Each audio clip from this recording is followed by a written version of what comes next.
Let's dive right into this explainer because we're looking at how the two greatest footballers alive made completely opposite bets to build their commercial empires.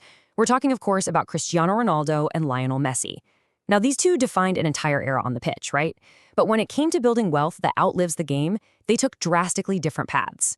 Ronaldo kept his Nike deal but bet on himself to build the independent CR7 brand, while Messi bet heavily on a partnership, extending his massive Adidas lifetime deal. One wanted total control, the other let a mega corporation do the heavy lifting. Today, we're measuring exactly which strategy worked better. The fundamental philosophies here are just in stark contrast. Cristiano Ronaldo bet on ownership. He wanted total control over his brand so he could build products literally from the ground up. Lionel Messi, he did the exact opposite. He bet on partnership. He leveraged a $20 billion company to just build things for him. It's a classic matchup. One man wants total control, while the other wants massive leverage. So which strategy actually generates more wealth? We're going to put both of these models side by side to reveal which one created football's first billionaire. And honestly, the answer might surprise you. Hang with me, because right around the 6-minute mark of this explainer, we're pulling back the curtain on the real revenue, the actual margins, and we'll reveal the winner. And the gap between them, it's way larger than most people expect. All right, let's get into Section 1, Character 1, the leverage master, Lionel Messi. Messi's strategy has evolved so drastically over the years. It all started with a standard boot deal as a teenager back in 2006. But Adidas quickly realized they needed to build a massive sub-brand around him. Signature boots, training gear, all designed with his direct feedback.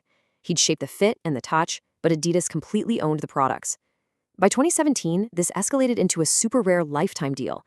Now, legally and financially, a lifetime deal like this essentially acts as an irrevocable corporate annuity. Basically, it's guaranteed income for life way after he retires. And then in 2023, he took this exact same leverage model straight to MLS with Inter Miami, taking massive equity stakes instead of just a traditional salary. To put some numbers on this, the crucial takeaway is that his unprecedented 2017 lifetime agreement with Adidas guarantees him an estimated $20 to $25 million every single year. Let that sink in. He's the only footballer in history with a lifetime deal from a major sportswear brand. It's incredibly lucrative for sure, but more importantly, it is totally financially bulletproof. So how does this partnership model actually work? Well, by letting a German giant carry all the heavy lifting of manufacturing and distribution, Messi enjoys pure partnership leverage. Think about it. He isn't out there managing factory workers, he's not negotiating shipping container rates, he's not funding global marketing campaigns, and he definitely isn't sweating over supply chain logistics. He basically just tests the boots, gives us feedback, and collects his guaranteed income with essentially zero personal business risk. Keep this low-effort, low-risk model in the back of your mind because we are about to contrast it hard. Which brings us to Section 2, Character 2, the empire builder, Cristiano Ronaldo. Okay, before we go any further, we absolutely have to clear up a massive misconception. You see this online all the time. People think Ronaldo terminated his billion-dollar Nike deal to build his own brand. No way. He actually kept it. He secured his own Nike lifetime deal in 2016. But he brilliantly started building his own independent empire, CR7, entirely on top of it, starting all the way back in 2013. Ronaldo didn't just rent out his name to the highest bidder. He manufactured his own entire world. We're talking CR7 underwear launching in 2013, to a global chain of Pastana CR7 hotels popping up in Lisbon, Madrid, Madeira, and Times Square.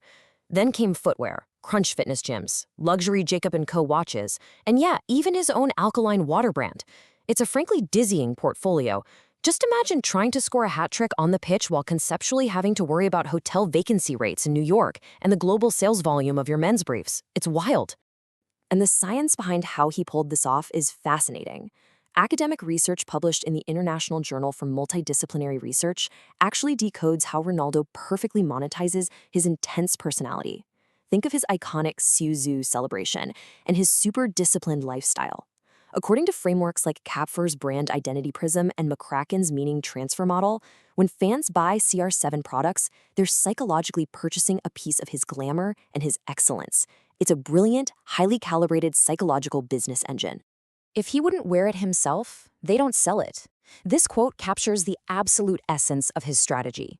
This ownership model means he personally approves the products. He's not just taking a flat endorsement check here. He's taking a slice of every single sale across all these massive global verticals. The income just flows, whether he's on the pitch or not. But, ownership is undeniably a double-edged sword. But here is the structural challenge Ronaldo rarely discusses publicly. Building an empire sounds heroic, right?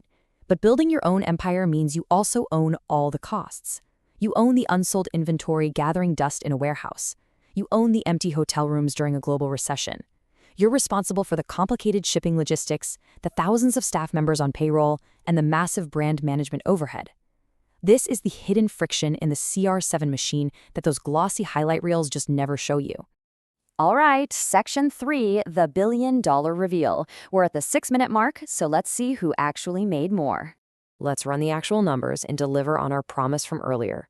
While the CR7 product portfolio generates an impressive estimated $30 to $50 million a year in revenue, Messi actually pulls ahead here. Messi's guaranteed $20 million Adidas money, combined with his Inter Miami and Apple MLS streaming equity, yields roughly $70 million a year. When Messi joined Inter Miami, the club's valuation climbed to $1.45 billion, and Messi owns a piece of that appreciation, plus an estimated $50 million a year straight from his cut with Apple.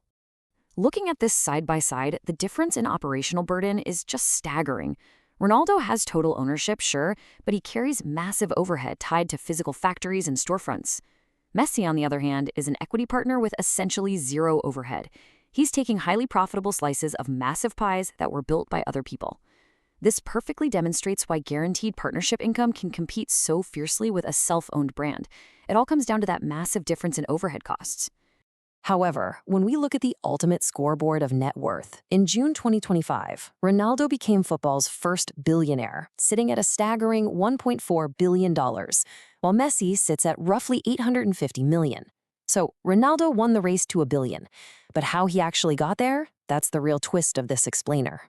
See, a massive chunk of Ronaldo's $1.4 billion status actually came from his unbelievable salary at the Saudi club Al Nassr, not just the pure profits of the CR7 brand.